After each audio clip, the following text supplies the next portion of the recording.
Dan pemirsa, 5 pemuda di Kabupaten Oku terlibat menyetubuhi seorang anak di bawah umur. Aksi tersebut dilakukan 3 hari berturut-turut.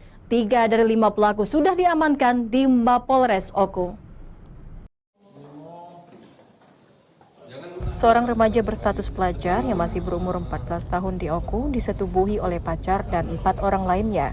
Polisi telah mengamankan 3 dari 5 orang pelaku Senin kemarin. Sementara 2 orang lainnya termasuk pacar korban yang pertama kali mengajak korban berhubungan badan kini masih dalam pengejaran polisi.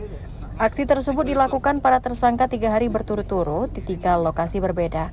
Para pelaku mengiming-iming uang Rp1 juta terhadap korban. Bahkan korban sempat meminta dibelikan pulsa dan camilan sebelum disetubuhi para pelaku di hotel, losmen, dan rumah kos tersebut. Korban dijemput salah satu pelaku sebelum akhirnya dibawa ke hotel dan losmen. Salah satu tersangka AR mengungkapkan sudah 3 kali menyetubuhi korban. Saat itu dirinya diajak rekannya DR, pacar korban. Menurutnya saat kejadian DR dalam keadaan mabuk akibat menenggak minuman keras. Kalau 1 juta itu enggak, Pak.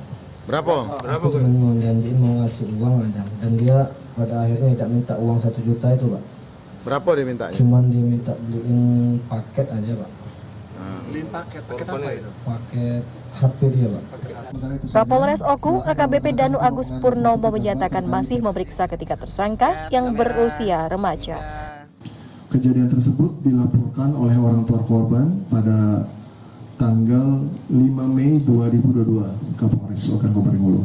Karena Skrim Polres Oku pada hari Jumat lalu tanggal 20 Mei sekitar pukul 20.00 berhasil mengamankan 3 orang pelaku.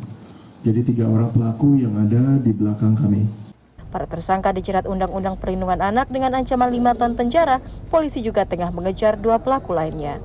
Dari Okan Kompring Ulu, Widori Agustino, iNews melaporkan.